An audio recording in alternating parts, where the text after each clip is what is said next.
our meeting tonight over the next 2 hours.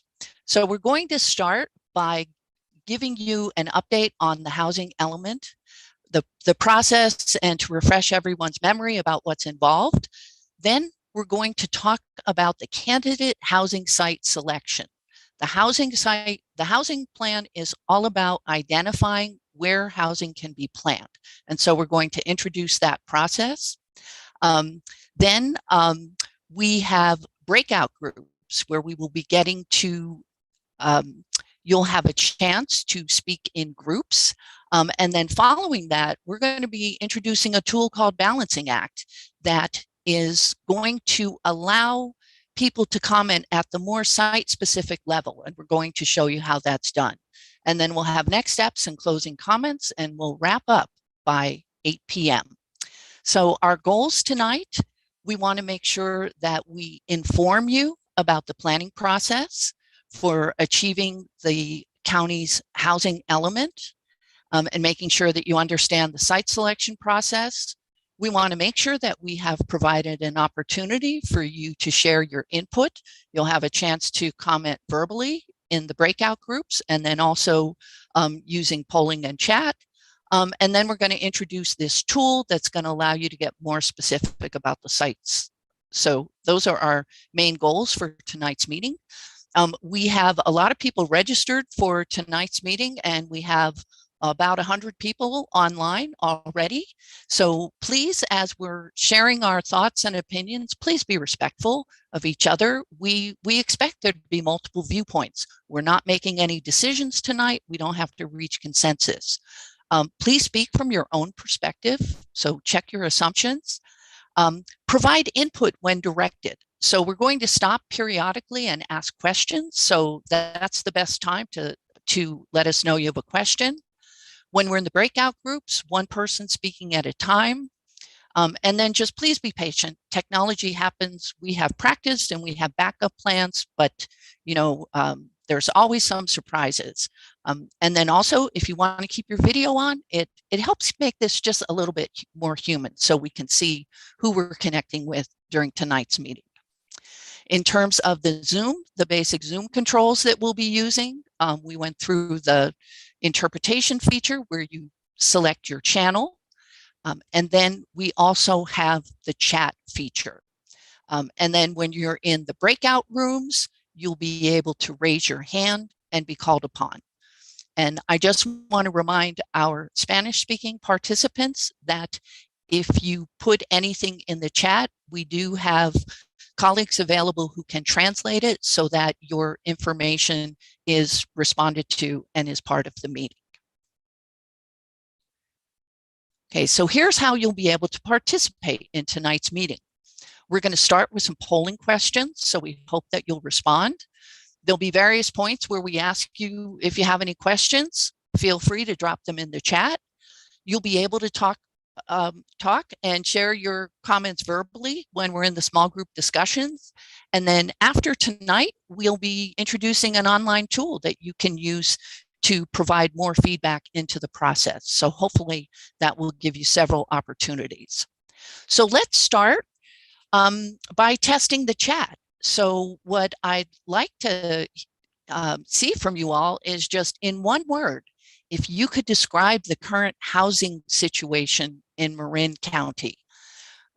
So I'm going to read some of them off, and I'm going to ask my colleague Myrna if any come in Spanish to read them as well. So I see expensive, crisis, overpriced, complicated, tight, expensive and very full, building, tight, inadequate, fluffy, limited, privileged, expensive, critical, difficult, racist, unsustainable, expensive, ridiculous, old, inadequate, inequitable, unfair, difficult. Okay, congested. So let's just wrap up with a few more: inaccessible, community killing, expensive, congested.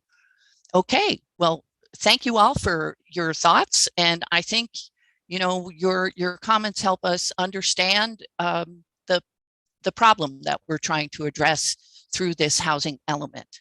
So with that, now we're going to move to some polling questions. And we've asked these same questions at every workshop, and they help us understand who we have been able to reach. So my colleague Anna is going to be supporting me with the polling questions. She's going to activate the first question, and we'll be wanting to know where do you live? So as soon as that first question comes up, you'll be able to respond.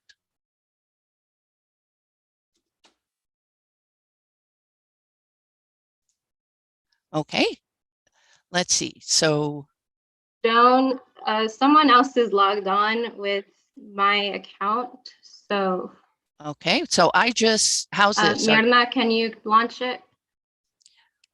So Anna, are you seeing the polling? The polling question is live. So I'm able to manage the polls. So again, technology happens, but here we are. So in terms of where you live, we want to find out how many people live in unincorporated Marin County. This housing element will focus on unincorporated county, but we know countywide this is an issue of significance. Okay, I'm going to end the polling here.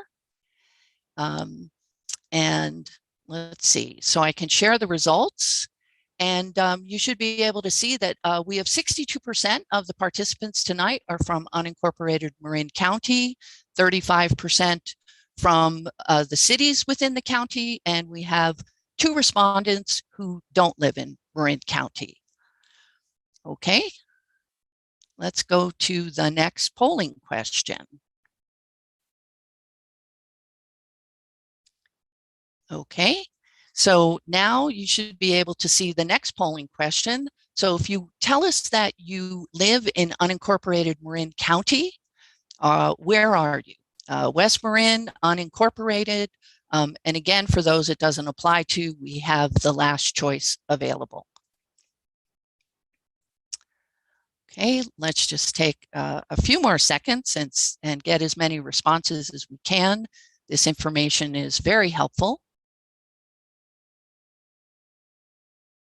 Okay, I'm going to end the polling here and share the results. Okay, so 15% in West Marin, 10% unincorporated San Rafael, 14% unincorporated Novato, 36% in Southern Marin. Okay, so let's go to that next polling question. Okay. Okay, so now we're on our third question. Do you work in Marin County? So yes, no, or maybe you're retired, unemployed, or other circumstances. Okay, I'm going to end the poll. That's a pretty quick question there. And you can see, so more than half of you work in Marin County. 18% no and 28% do not work. Okay, let's go to the next polling question. Okay, so how long have you lived in Marin County? Are you a newcomer, less than 1 year, or are you someone who has been here 10 years or more?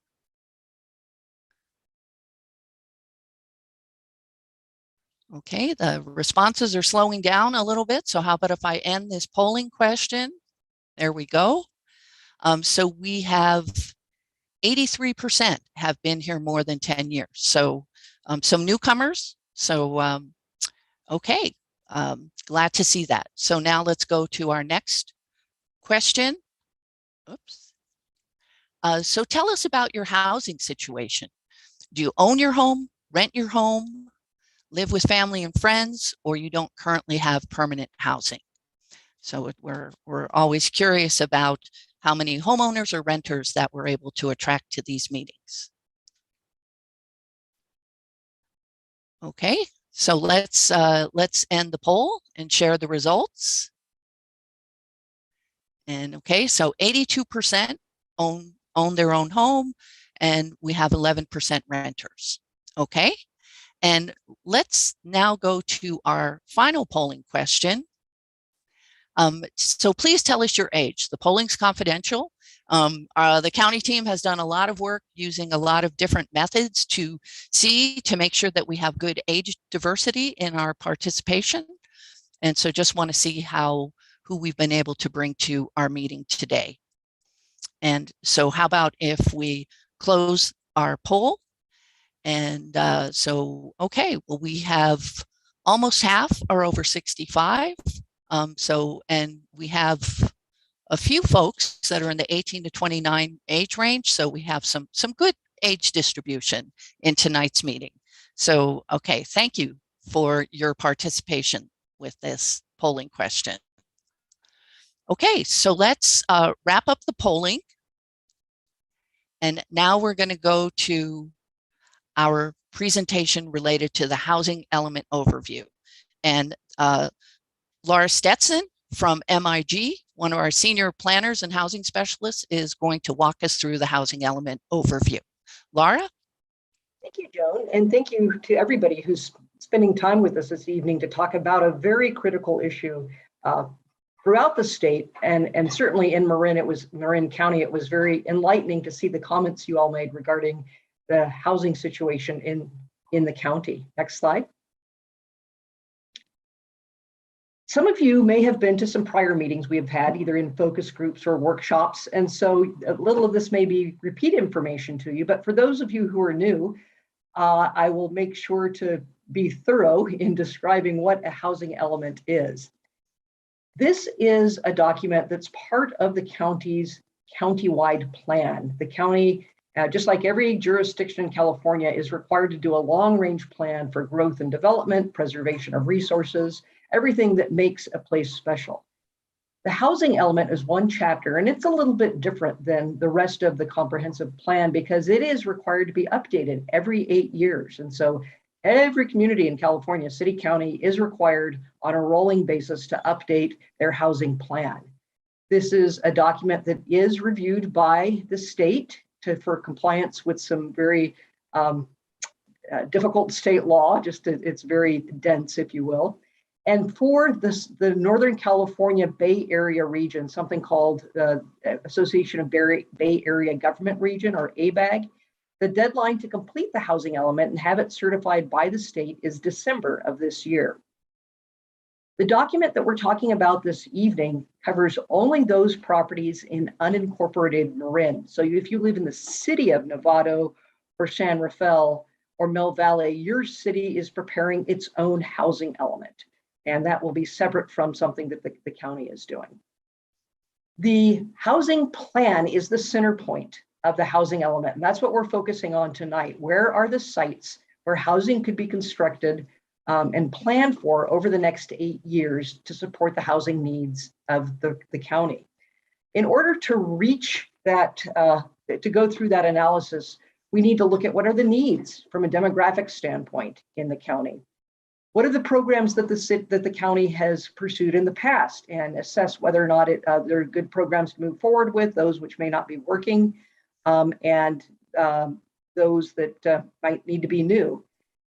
What are the constraints to housing development? Be they government constraints due to zoning codes or processes, and other constraints. The supply chain is making housing construction difficult these days. What are the resources that are available? Not just land resources, but financial resources to provide housing. And then lastly, there is a requirement that has been in housing elements for a number of years, but now has been elevated by the state to require a much more rigorous analysis of what have been past practices of segregation or ways that people have been shut out of the housing market or discriminated against, and how can this housing element reverse those past trends. Next slide.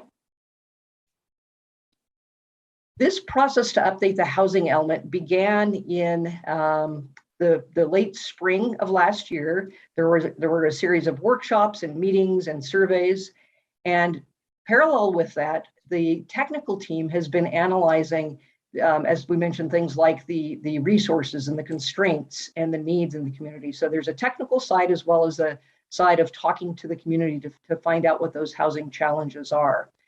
And Throughout this, the winter of this year, and we will continue to analyze those potential sites in order to prepare this list of candidate sites, which will be subject to environmental analysis.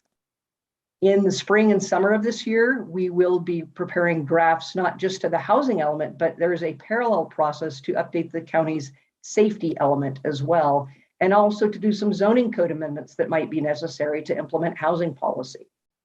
During the summer, we'll make sure that we're going through the proper review periods, both at the state and more importantly, with the public, the people who make up the unincorporated areas. And then moving into Board of Supervisor and Planning Commission, and then board hearings in the winter of 2022. The county is looking to be finished by the end of this year, although I would note that the housing element is actually due to the state by the end of January, but it's always nice to turn in your homework early. Gives you a little bit of a cushion. So that's what the county is aiming for. Next slide.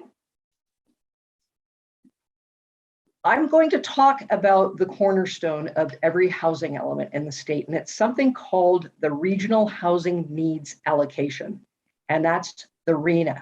Next slide.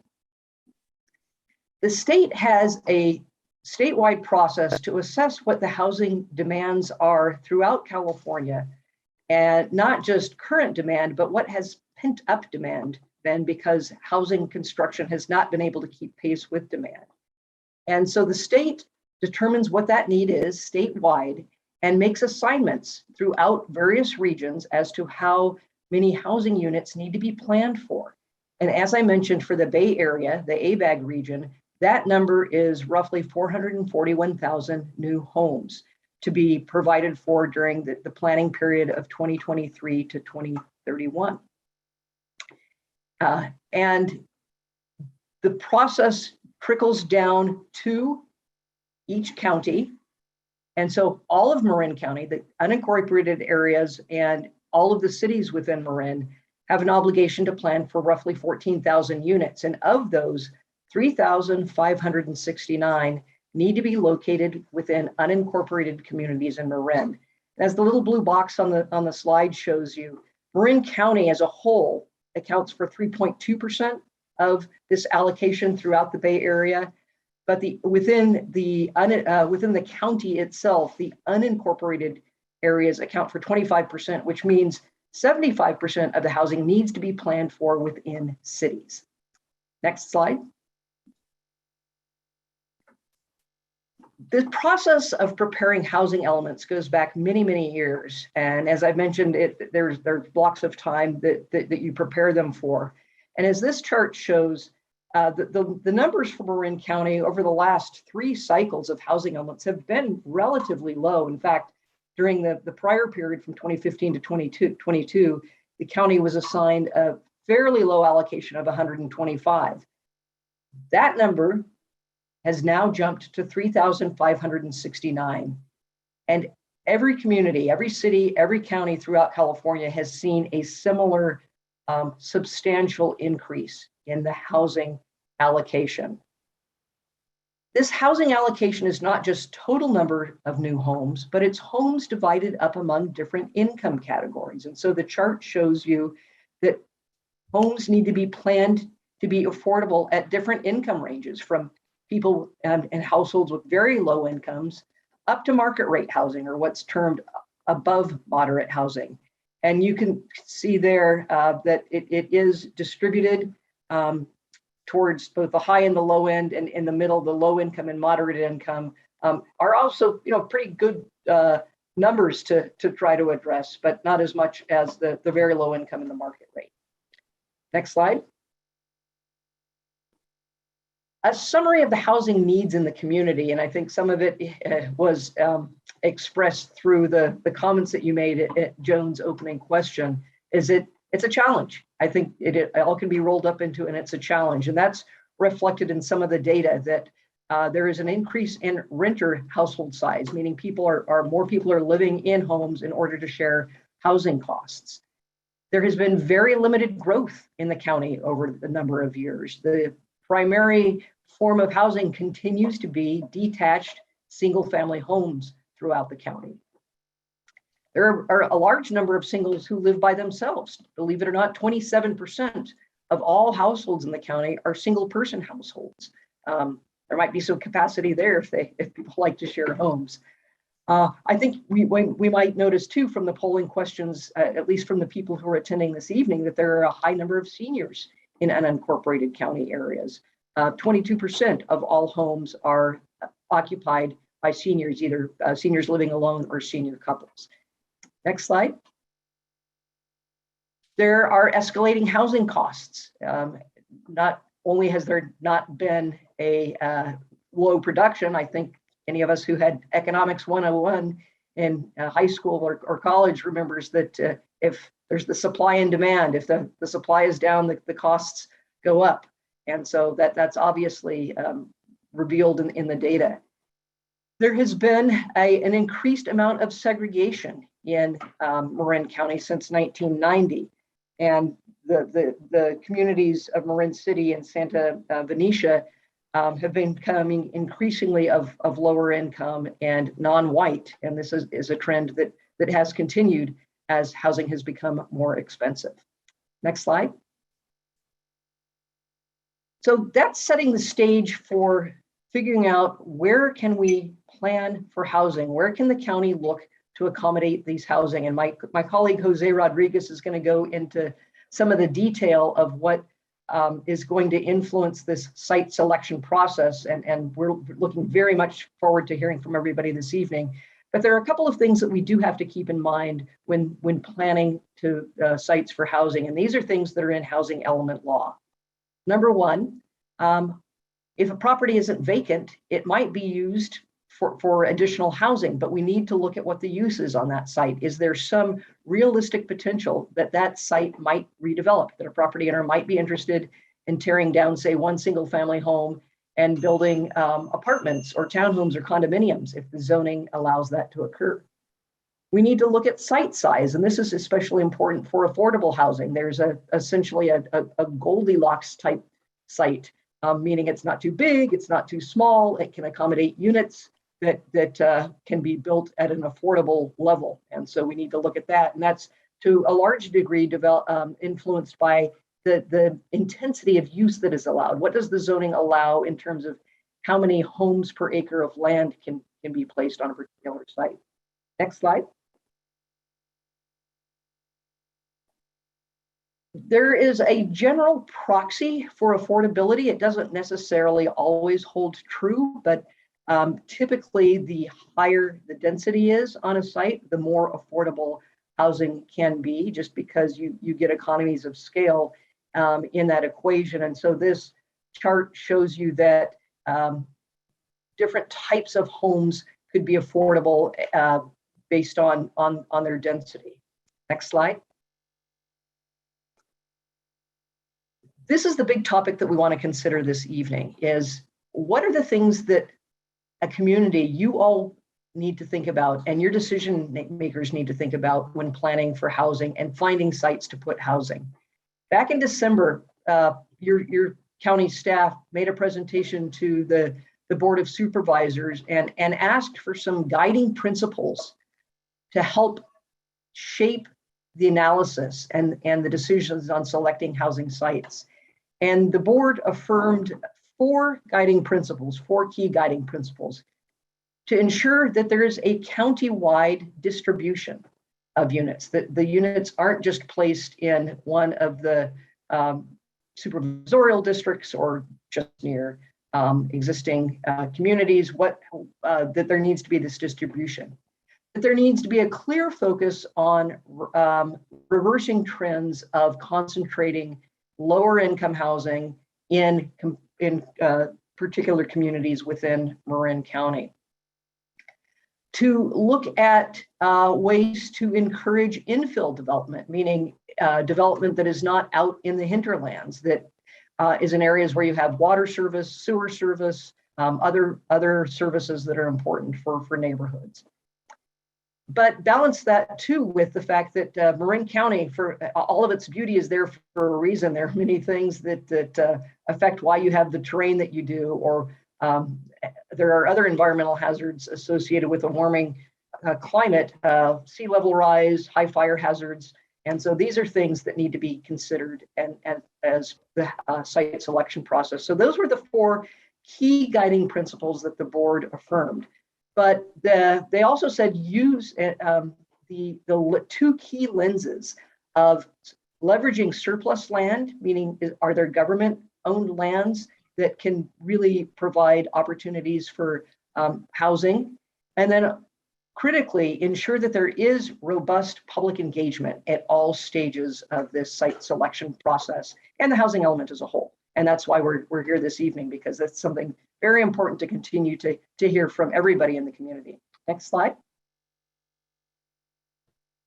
Before I turn this over to Jose, I want to just say that there are a lot of complicated factors that go into this equation. And so we will go through those and have the opportunity to explain them in greater detail if you have questions when we go into the breakout groups, because I see a lot of chat questions coming in, and I look forward for people bringing those questions and those comments into the chat rooms. Jose? Well, thanks, Laura. What I want to talk about tonight is really the process and the different strategies the county and we are using to select sites. These are some of the key strategies that we are using, again, to select sites. The first one is obviously looking at vacant land in residential areas. We know that there are vacant land throughout the county. We do recognize that many of these vacant lands also have constraints to them, slope constraints, or they're in wildfire areas. So we are taking those factors into consideration. Another approach, and again, as we identify sites and a number of units for these sites, we do use them against the RHNA. We're trying to get to that 3,600 number of units. So another way to get there is looking at approved and proposed projects. Those are projects that applicants have, or property owners or applicants have submitted applications and maybe have approvals, and they haven't started construction yet. We can start counting those against the RHNA. Another method to count against the RHNA and a strategy we're using is accessory dwelling units. And I believe many of you have heard about this type of housing, particularly with new state laws that have taken place. But basically, this is where you can build a smaller unit in your on your property, maybe above your garage. And so it increases the supply of housing. Publicly owned land, as Laura mentioned, we are looking at county land as well as state land to see if there's any surplus areas where they may be appropriate to build housing on. And we're looking at sites again throughout the county. There's a potential to increase density in some residential areas. We call this upzoning, or increasing the densities, where we can allow more units to be built within certain areas. And we increase the density, and you can build either more duplexes or some multifamily to again increase the number of housing units.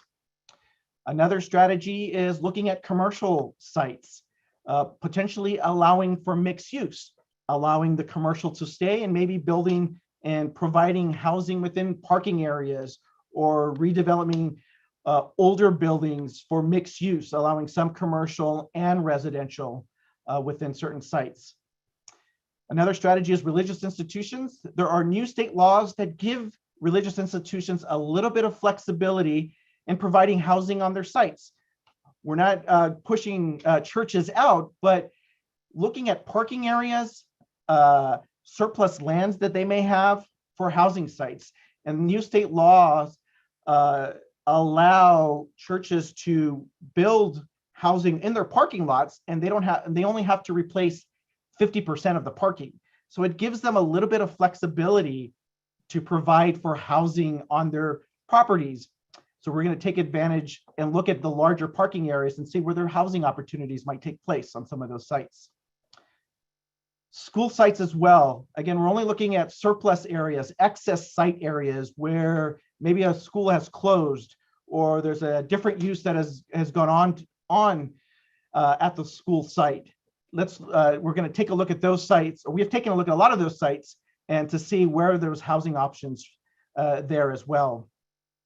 And then one of the last strategies we're looking at is conversion of existing structures. This could be a motel or an existing a commercial building with office uses on top. Maybe the offices can be converted to housing, or a motel could be converted to housing. And I know this has been done previously in Marin as well. So this is the conversion of existing buildings. So these are the key strategies we're looking at as a lens in selecting housing sites. Next slide, please. I'm going to go into a little bit of the detail of the process of selecting the housing sites. Our analysis has looked at many areas throughout the county. We looked at many properties, but we also applied the various constraints that we know that are occurring in the county: the wildfire hazards, sea level rise, slope conditions. All those are taken into account when we're looking at the site selection. Next slide, please. Let me talk a little bit about that process, because when we find a site, we do start to look at the characteristics of the property to see what capacity, how many units can that site properly hold. For example, many of the vacant lands that I mentioned earlier, there are going to be many of them that have slope conditions. We are not saying or jamming many housing in vacant lands that have slopes, because we do recognize that those constraints limit how many housing you can build on those slope conditions. So some of the assumptions that we're looking at to making sure that we use a realistic capacity on how many units can be applied to the housing sites that we've identified: the size of the property, is it vacant, existing uses. If there's constraints, we want to make sure we adjust the assumption so that we're, again, calculating an accurate capacity of how many housing units can be on a site. For the underutilized sites where there's existing housing, we're looking at specific lot sizes that we know can maybe accommodate more houses.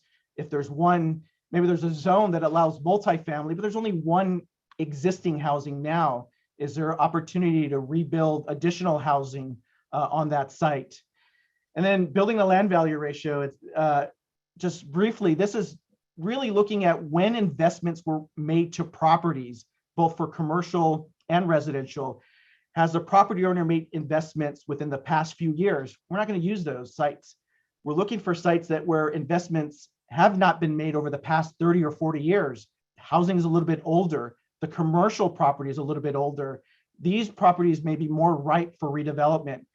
We don't want to take to the state sites that have brand new development on there, because the likelihood of housing happening on those properties within the cycle of this housing element probably won't occur. And then the last thing, the underutilized non-residential, is just commercial offices. Again, we looked at various sites. Laura mentioned the sweet spot. We're looking at sites for these particular properties that are a little bit larger. And we incorporate, if it's mixed use, how much commercial can still be realistic on that property, particularly if we're looking at a larger shopping center. We still want to, some sites might make sense to maintain a lot of that commercial, or maybe there's parking areas where we can apply some housing as well.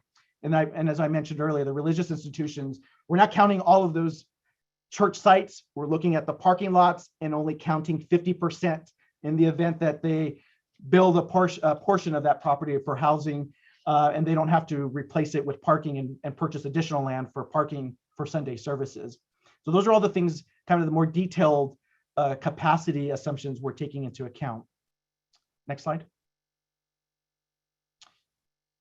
The first thing our analysis did was we looked at the existing zoning and county-wide land use plan.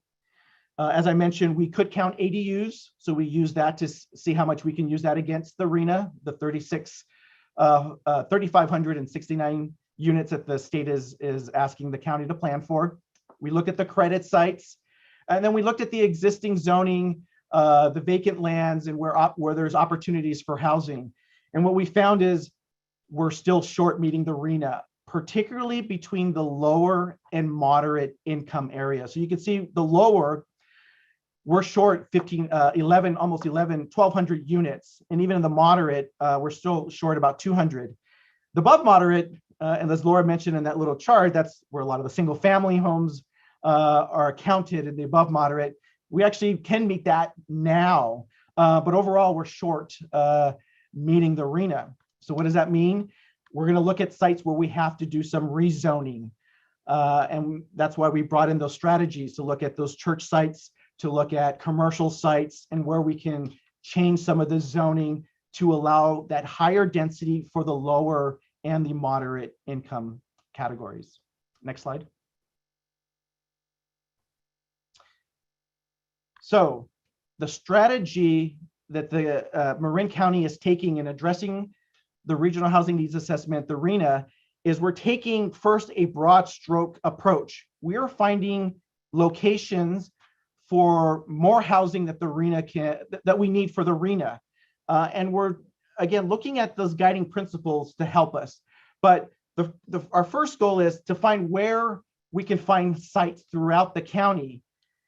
We're going to need that. We want the community help.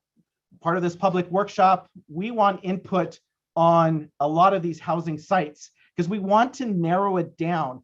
We first want flexibility. We want to see where we can build houses, where we can get the units, but then now we want to use the community to help us whittle that number down. We're not going to take all of these housing units and move them into the housing element and count them against the RHNA.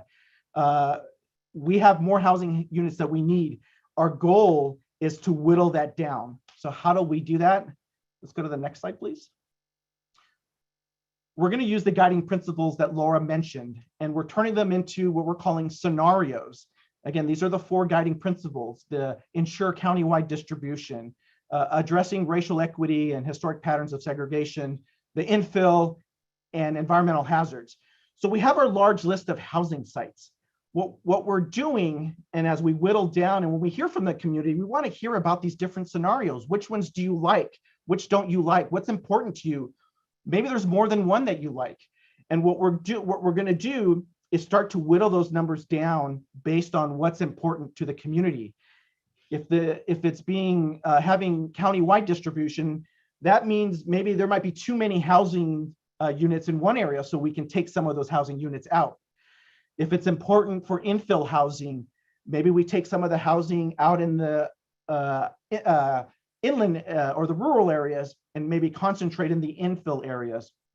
Or addressing and considering environmental hazards, the sea level rise. If we have housing sites, and we do now have selected some housing sites that are near or adjacent to the bay, should we take those sites out? So this is the process that we're going to be doing with the community over the next month, a little bit of January and a lot of February, to really hear from the community what's important. And there's a tool that that I'll be sharing soon. It'll actually be up tomorrow, but you'll be able to look at the different sites and be able to adjust units. And each of the sites, I take that back. There will be 4 scenarios that you get to choose, and you get to comment on the scenarios, and the numbers will change based off those scenarios. So you get to adjust the numbers and provide your input. You can provide your input by the number of units. You can provide your input through commenting and qualitative comments. So with that, I'm going to turn the presentation back over to Joan. Okay, so we have time for questions. I'm going to ask Jillian Zeiger and her colleagues at the county to assist with these, and the MIG folks may answer some of the questions as well. One brief question is workforce housing for teachers. Which income category is that within the RHNA chart? That is a great question. So without knowing offhand all of the teacher salaries in all the different districts in the county, we would probably say that they fit into the low income category. I do want to note that the way that the housing element works, we are providing a plan, an 8-year plan on these sites for the different income levels. We don't specify if it's workforce housing or, we don't specify the type of housing. If a developer chooses the site, they're able to specify that. Okay, thanks, Jillian. There were a couple of comments that came in that dealt with traffic and congestion. And so, Jose, if you or maybe another team member could speak to how is that factored into the process? And then also the same thing, there were some some concerns related to fire danger and being able to evacuate. So how does this site selection process address those realities that are part of life in Marin County? I'll answer the traffic question first. As we select the sites, we are going to, there will be a preparation of an environmental impact report that conducts an environmental analysis that includes traffic analysis. So the sites will go through a thorough analysis for traffic. Prior to that, though, many of these sites will actually do a detailed traffic study on sites that the county has identified that this might be a traffic issue. So we do have a traffic consultant team that will study traffic specifically. And then John, the second question was on wildfire. Well, people were concerned about, evacuation during fire. How do we, the person talked about, trying to evacuate during the East Bay fire in 91. And so how does this process respond to those kind of emergency conditions that can happen? Jillian, I'm going to turn it back to you. Do you want me to answer that question or you want someone else to answer that? Yeah, if you want to start, and then I'm happy to fill in. Okay, great. So for the wildfire, one of the 4 scenarios that we're looking at does consider the environmental, how do we consider environmental hazards? So if you feel that wildfire is important, look at that scenario and you can adjust sites that maybe are in the wildfire zones. The environmental impact report will definitely, there is a wildfire section that addresses wildfire issues and the mitigation associated with that in terms of evacuation routes. There is also a safety element that Laura mentioned that is being developed and updated concurrently. Wildfire is going to be a major section in that safety element. And so there will be analysis of access and evacuation routes. It does have to be approved by the board, the fire board, the state board of fire and forestry. So they're going to be looking at the evacuation routes and that there's policies and programs in place that address those things, the wildfire zones, the interface zones between existing development, new development, and high wildfire, high vegetation areas and within wildfire zones, and then the evacuation routes. So all of those will all be definitely reviewed and incorporated in the EIR, in the safety elements, and through the review of our scenarios. If we hear from the public that the environmental hazards is really, really important, we're going to take a closer look at all those sites that are within the wildfire areas and other hazards, flooding hazards, and sea level rise hazards. But we do know, this will be my last point, is that there is mitigation that could allow some of those developments to happen in those areas. And so we're going to look at all of those factors and considerations. Okay, thanks, Jose. Jillian, were you going to add anything? Nothing to add. He hit all the points that I was considering. Okay, so there's a question, who's going to pay for the infrastructure improvements that are needed at these sites? And they're concerned that the taxpayers will end up paying with it instead of the nonprofit developers. Okay. I am going to turn this question over to my colleague, Lily Thomas. Or I'm sorry. Lily, could you start and then maybe Laura could fill in? Sure. So, when you're evaluating any type of development, looking at the infrastructure is part of the development process when you're considering any new development. So if a development was going to result in traffic, then that would have to be mitigated as part of the development. So those considerations would have to be taken into when a project is approved, we look at the development impacts. That's part of the typical development process. If it is an affordable housing developer, they also those would have to be part of their development costs when they were applying for funds, et cetera, and getting financing for the project. That said, sometimes impact fees for affordable housing developers, as somebody mentioned in the chat, are waived, and those would then be absorbed. Some of those impact fees would be absorbed by the county. So it would also depend on what type of development it was, whether it was a market rate or an affordable housing development. I don't know, Laura, if you wanted to add anything to that. Okay, thank you, Lily. So here's a question. What is the definition of success in meeting the goal of the required units? And what are the consequences of not meeting the RHNA goal? Okay. I will start by answering that the definition of success for us is to have an approved housing element, an approved safety element. In terms of not having an approved housing and safety element, I can speak to some of the penalties, and I think that some of our colleagues can fill in. If we don't complete our housing element, we are in jeopardy of losing funding. That includes transportation funding, funding around climate change projects. And there's also a newly developed office at the state level that it is really meant to kind of work with jurisdictions who don't have a compliant housing element, and to enforce some penalties and fines. I'll let Lily speak to some of the other penalties.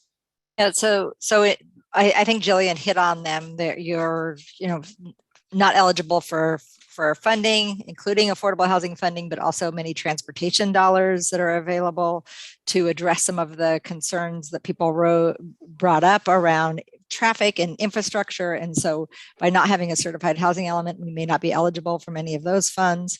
And then we're subject to litigation. And if there's litigation, most, if not all of the litigation that has happened, the jurisdiction loses and ends up having to pay for legal fees and then adopt a housing element on an accelerated timeline.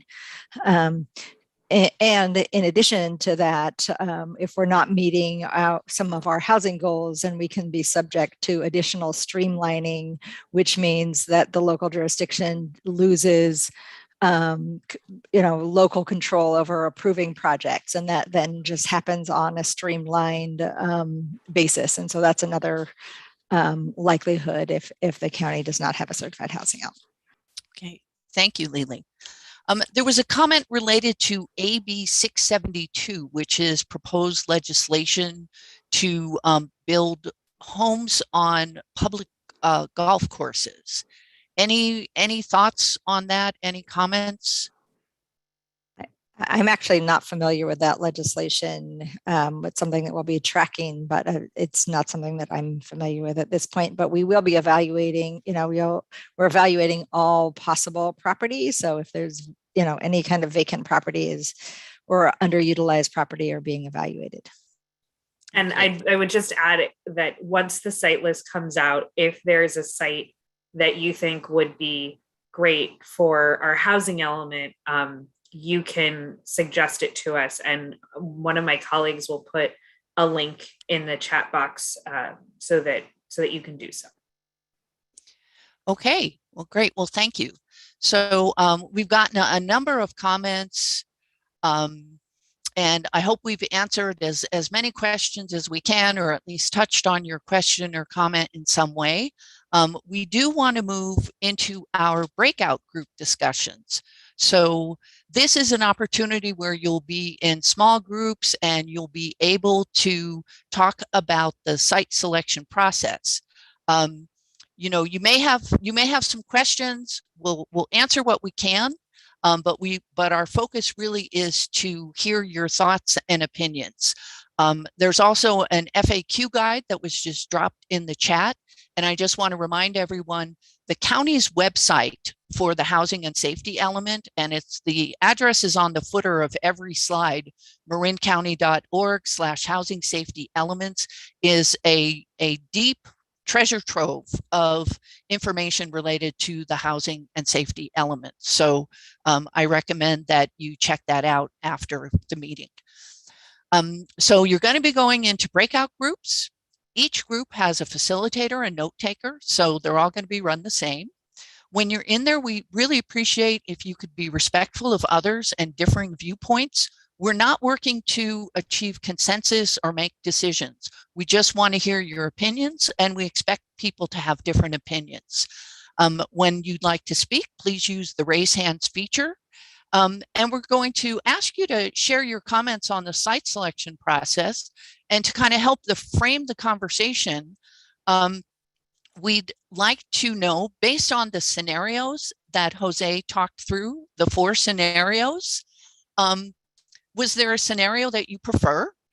We had, focusing on countywide distribution, an equity scenario, a scenario that encouraged infill, and one that focused on environmental hazards. Is there one that you prefer? Is there a combination? Or do you have general comments on the site selection process? So we're going to be in breakout groups for about 30 minutes. And then we do want you to come back, because this is the more general conversation. And then when you return back, Jose is going to talk more about the specifics of the sites and how you can make comments and weigh in on the specific sites and kind of configuration, and give your input into how the housing element gets created. So with that, I'm going to ask my colleague to send us all into breakout rooms. You will get a note to join a breakout group. Before we do that, Oh, yes, please go ahead, Anna. before we do that, si alguien ocupa hablar español, por favor, levanten la mano. Okay, so we just asked those who would like to be in a Spanish language breakout.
Hi there. So breakout rooms are in session, so I will be organizing you into a group, Alana.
Right now we are in breakout rooms, so I will organize you into a group.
We are currently in breakout rooms. There are 5 minutes left, 6 to 5 minutes left. Can you indicate in the chat if you would like to join a group?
Hi, currently we are in breakout rooms. There are about 3 to 2 minutes left. I'm going to ask that we wait till the larger group rejoins us.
Currently, we are in breakout rooms.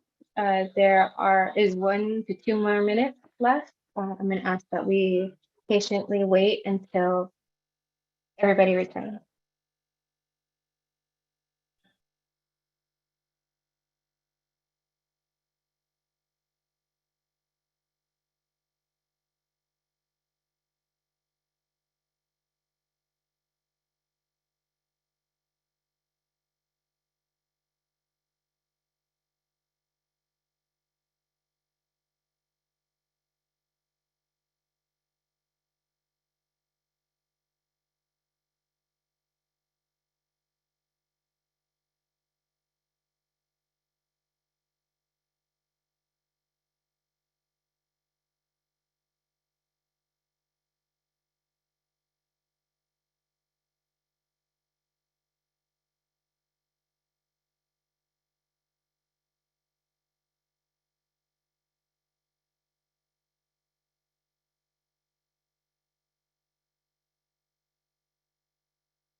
Okay, welcome back, everyone.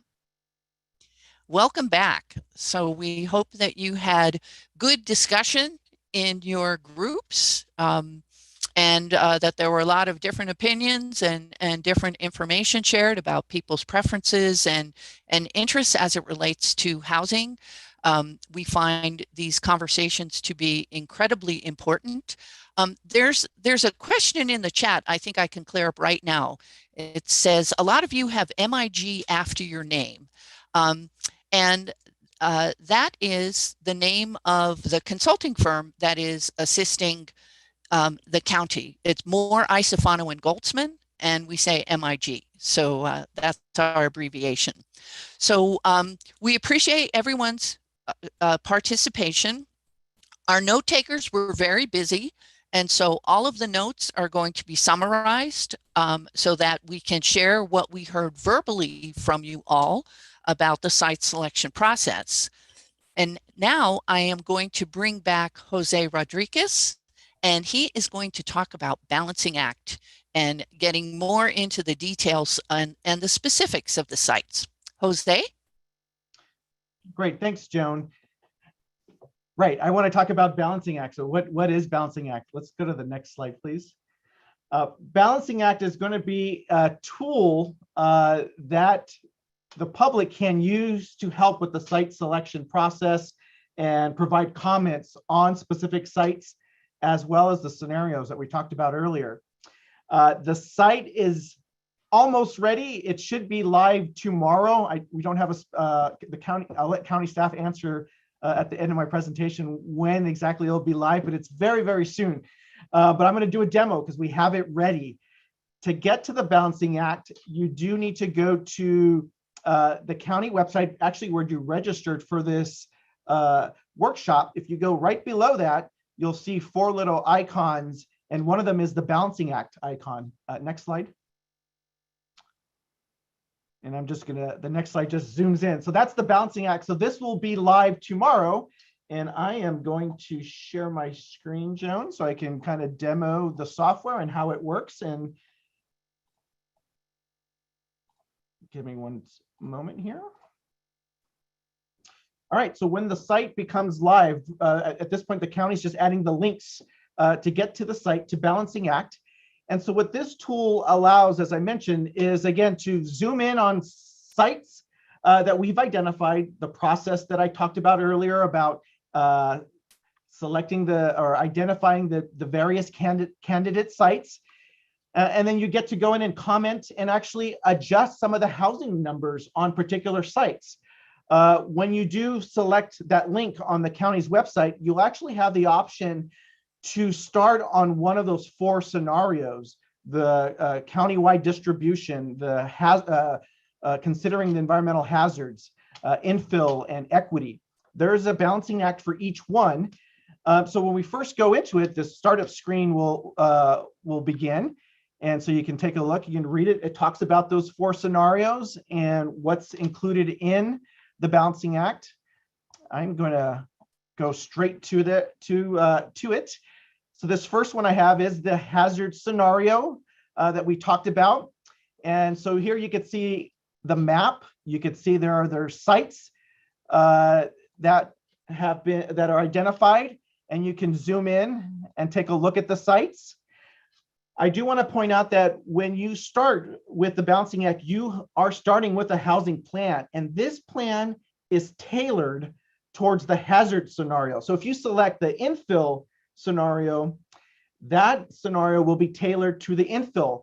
All the sites are there, but we started to adjust the number. So if there's a site in the hazard selection, I'll kind of show you an example momentarily. Some sites you'll see will have 0 housing units because there's sea level rise or so there are other hazards that are affecting the housing units.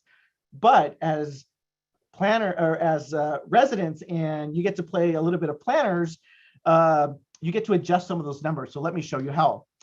Let's zoom into site E here. You can see it's on Lucas Valley Road. This is the Marin County Juvenile Hall.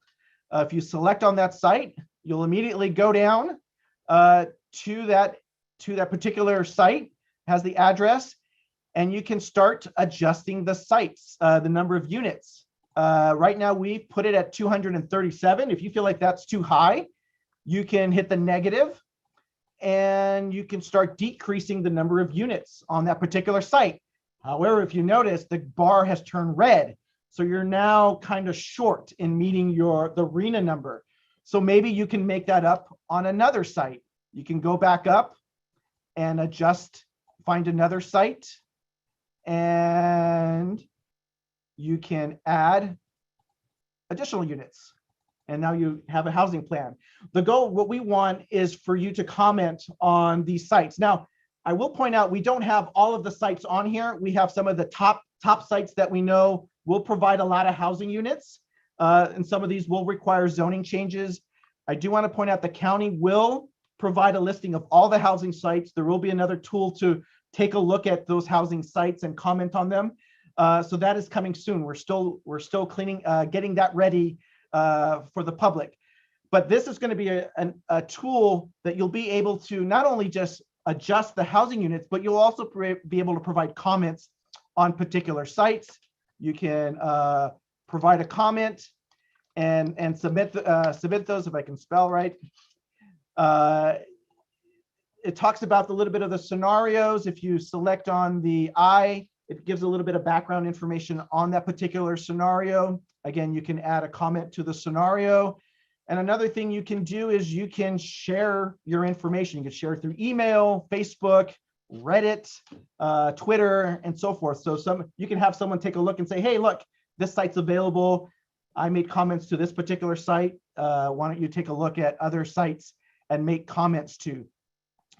So again, this site will be live tomorrow and ready for the public to comment on and take a look at the sites. And you can, like I mentioned, you could go through the entire county. The challenge is that there's many sites throughout the county. There is one point I want to make out. There is at least 17 different sites that you can adjust the numbers and housing units on.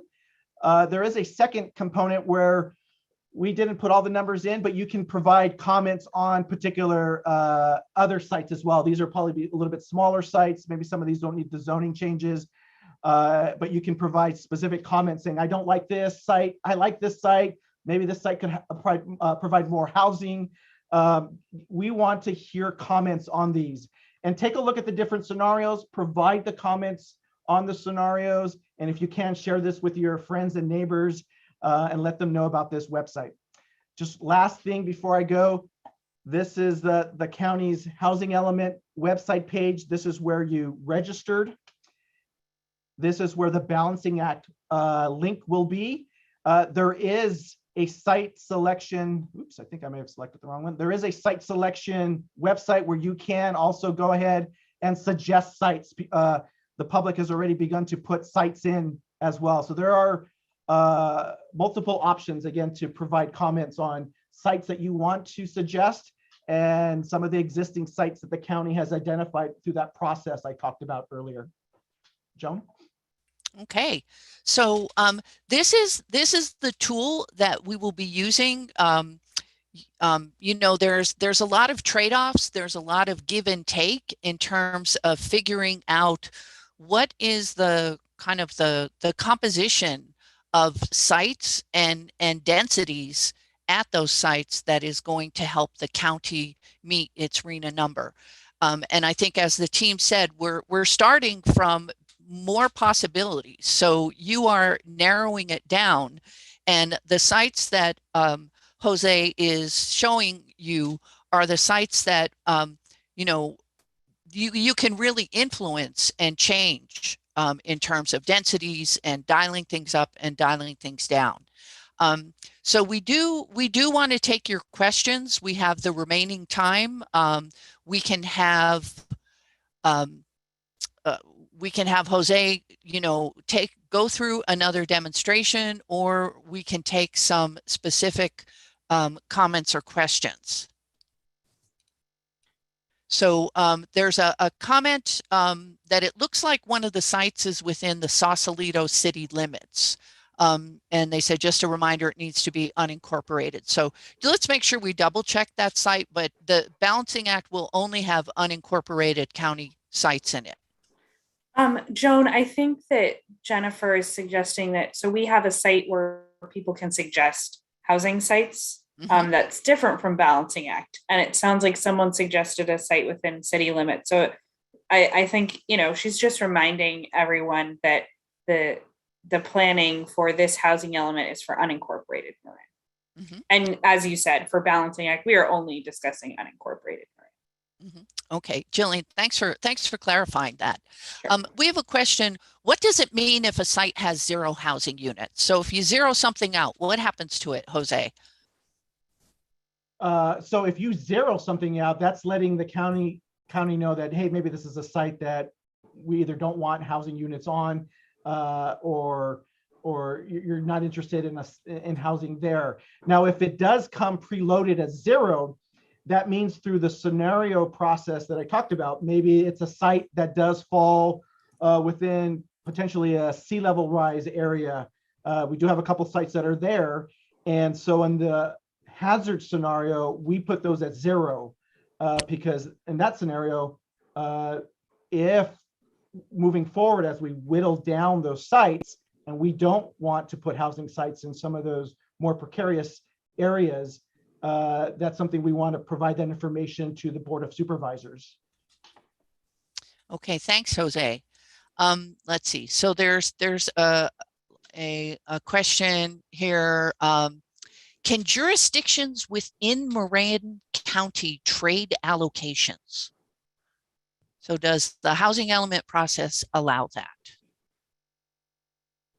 I'll take that. Sorry, Jillian, I don't know if you were going to. So there is a process that allows cities and counties to form their own subregion. It's called a subregion, and then the way that works is they get the allocation that they're assigned from through the RENA process, the Regional Housing Need Allocation process, and then they get to decide together where the right places are for housing. So instead of saying like San Rafael, you get this many, Novato County, you get this many, we could, if we had formed a subregion, then we could decide together where the best place for housing was. And one community might take more housing and another might take less, and somebody might have more funding available or whatever. There's a trade-off that happens on the local level. Our jurisdictions have not formed a subregion. There are examples of it around the Bay Area. Napa has done it, San Mateo. So there are examples of it. So in that case, they can kind of, but at this point, we can't just kind of trade. You have to enter that process a few years ago. But that's something that in the future, the county and the cities could consider doing. Okay, thanks, Lily. So there's a question. Will developers get to skip over serious environmental health concerns to develop housing? Do you want me to I take can that? answer. Okay, Yeah. go ahead. So as part of the housing element, we have an environmental review process. It's a very robust environmental review process, so that, you know, the serious environmental health concerns those sites will, you know, the environmental review process will bring to light if there's any serious environmental health concerns. And if there's an environmental health concern on a site, then it will probably not be considered to develop housing. And I think Lily can speak to that. Right. So the only time that you would be able to add housing on a site that has serious environmental concerns is if it was mitigated. So, you know, if the project was able to address those concerns, then you could develop housing on it. Okay, thanks, Lily. Jose, I think this one might be for you. Do current projects or those approved show up as numbers in the map? Are they on the map like the pipeline projects? No, those will not be shown. Those applications obviously have been submitted to the county, and the you know, depending on the approval process. But for the balancing act and this, technically, there will not be included in the site in the balancing act, and they're technically not as part of the sites inventory, because these are sites that there's no applications for. We don't know what you know, the different affordabilities are yet, because there's no applications for any of these yet. The goal for the housing element is to allow the county to provide housing and make sure they have the land use and zoning in place. So no, so the going back to the question, the credit sites and the pipeline sites are not on the balancing act. Okay, thank you. So who decides? Do developers decide if the housing will be low income, moderate income housing? And this person is concerned about teachers and county workers needing housing. I can start the answer, and Lily, if you want to fill in. So for the housing element, we have to assign affordability to all of the sites that we include in the housing element. So that would include how many units are low income, moderate income, above moderate income. And we assign units to those sites. So that will include workforce housing, et cetera. I will also say that we have programs and policies that are part of the housing element, and we will have a community meeting to talk about those programs and policies. But ideas like home ownership for people in the county, or more workforce housing, and kind of specific housing programs that don't relate to assigning, you know, low, moderate, above moderate to specific sites can be addressed through our programs and policies. And ultimately, HCD has been much clearer to us that these policies need to be clear, and they need to have clear goals that we can achieve within the next 8 years. Okay, thanks, Jillian. I'm not sure if we'll be able to answer this tonight. It's about a specific property. The person's asking why Marinwood Plaza was included, and they have concerns about the cleanup activities at that site not having been completed.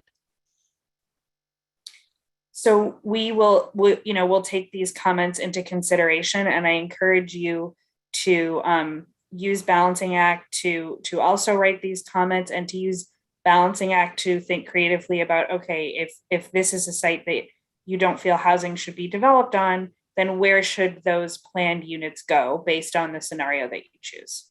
Okay, thanks, Jillian. There's a question. If there's a site within a city, who would you contact to suggest it? Okay, so I'm going to put a link in the chat. We have a county-wide housing elements website where you can find contact information for each of the cities and towns. Okay, thanks, Jillian. So Jose, if you could tell us about the housing sites map, does it total up to the 3,600 units needed, or is it more than that? What does it cover? Right now, each of those scenarios does, when you first go into the site, you saw that, hey, you meet the housing plan, that green bar was there. So right now the site is set up for the sites that we've identified. They do add up to the number of housing units we need for the RHNA. So that's kind of your starting point. If you like that scenario and you like how the numbers of housing are identified, then you could submit that housing plan as is. But we're looking for feedback. If you want to make specific adjustments and reduce number of housing units on particular sites, you'll see you'll get out of it. You won't meet that RHNA. So the goal of the website is to, again, have you comment on specific sites and adjust that number and to take a look to see if it does meet the RHNA or not. So that's how we set up the Balancing Act website. Okay, thank you. There's a comment here. It's difficult to assign the number of units without taking affordability into account. So can you explain how someone might approach that in their comments?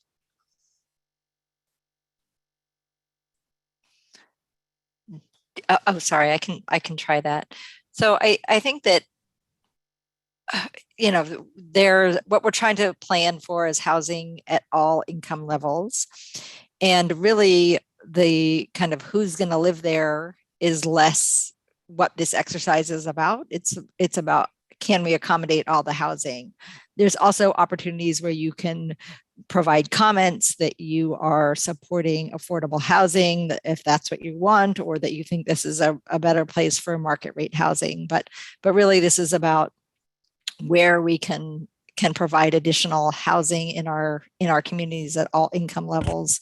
And then we'll be evaluating based on kind of the really strict guidelines that the state has about whether that site can be counted towards a lower income. There's really more specificity if it's going to be counted in that lower income category. So, we also need to apply those constraints that the state puts on. And I don't know, Jose, if you want to add anything. No, I think you covered it. Yeah. Okay, so here's a question. I'm going to stay close to verbatim. So the person wants to validate if they have this correct. So the purpose of this effort is to arrive at a plan that accounts for the needed number of housing units. And in a given time period, but having arrived at the plan, it could be that few or no developers step forward to build the units and projects get mired in lawsuits. In the end, very little housing is actually built and assigned. Can you comment on how the housing element responds to these concerns? Jillian, I'll take this if you want. Sure, yeah. So the housing element, what we're talking about tonight is really the sites and where we could accommodate additional housing in our communities. But there's other parts of the housing element that include programs and policies. So in addition to identifying specific sites where we could develop housing, we also need to evaluate what constraints there are to housing development. And then we need to have programs and policies that address those constraints. But ultimately, that's our job, is to really set the table to say, here it is, if somebody wants to develop it, but the county is not ultimately responsible for building housing. We are not developers and don't have that expertise, but we are required to, in addition to the sites, to have programs and policies to address constraints and help facilitate housing, especially housing that's affordable to lower income households. Okay, so has the county surveyed large landowners to see if they're interested in developing their property? This would increase the options under discussion. Bailey, do you want to take this one? Sure. At this point, the first kind of step that has been done to identify sites is really doing this GIS zoning analysis to say this is where housing could develop.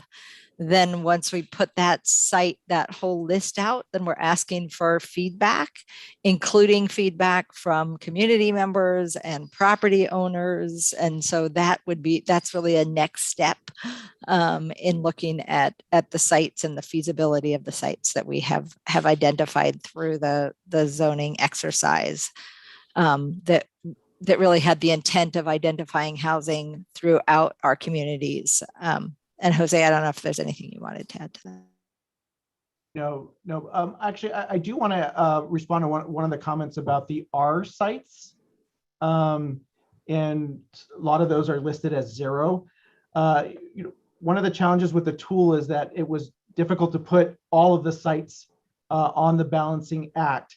And there's the top sites where you can adjust the numbers, but there are another series of sites where you can just adjust. We're just looking for text feedback. We're not looking for number feedback. So I just want to make sure I address that comment. Thanks. Okay.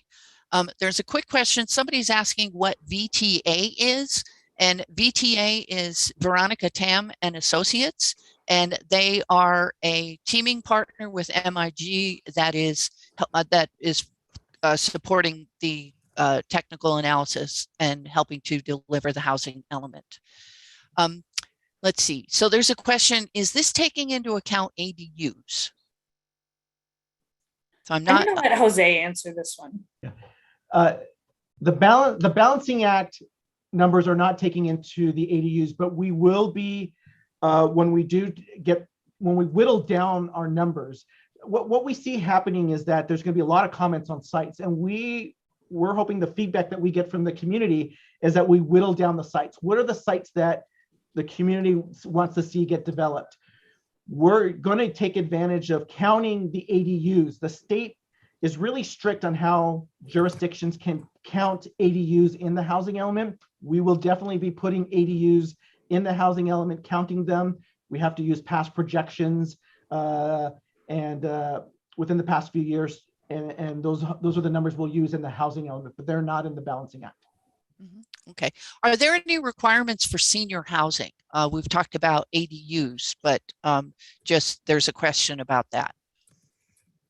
So I can speak to this. We don't have any, the sites are going to be designated as low, moderate, above moderate.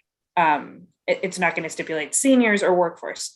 So one of the ways that we can address senior housing specifically is by creating programs and policies around senior housing. So I encourage you to write to us about any recommendations you have related to senior housing, and also to join our workshop where we talk about it.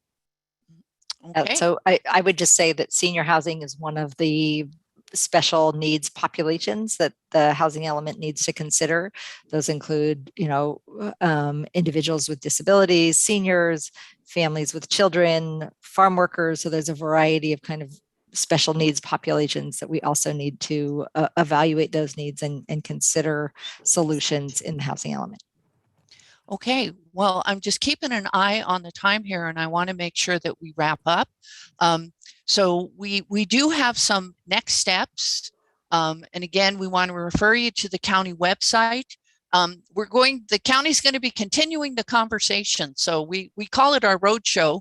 We are doing things virtually because of COVID, but there's, just 8 opportunities out in the community where we'll be taking an abbreviated version of this presentation, mainly because we have an hour or less, and going out into the communities at these specific locations. We'll give an update on the housing element, the site selection process. We'll be introducing Balancing Act, and as time permits, we'll be receiving comments. So these are all of this information is on the website. You are welcome to participate in as many outreach activities as you like. And we are going to be relying on Balancing Act. And I know there's, probably still a number of questions, and I know some folks, it's always good to know that if you're not sure how something works, that there'll be staff virtual office hours. So 2 of the dates are right after the roadshow meeting that is scheduled, but there's information on the website. You'll be able to log on and join county staff, and they can do a quick tutorial with Balancing Act. They can answer your questions. We want to make sure that you have the opportunity to participate, because your feedback is really important to help us get to the numbers for the different housing categories that we need. So we really appreciate everyone's participation tonight. And before we go, I want to turn it back to Lily Thomas for some final words. Lily? Thank you. Thanks, Joan. And thank you, everybody, for coming tonight, for engaging with us, for your participation, and for your commitment to your community. We are very appreciative of your involvement and your feedback. I hope the workshop was useful and provided you with a good overview of kind of our approach to sites that are being considered for more housing in our community. And your input is valued and important. And this is just the beginning of the conversation. As outlined, there are more opportunities to be involved and to provide your feedback and insights. And that's really going to help us structure a recommendation that we make to the Board of Supervisors and the Planning Commission. We look forward to hearing from you, from each of you in the future. Thank you and good night. Okay, thank you. We are officially adjourned. We appreciate your participation. Good night.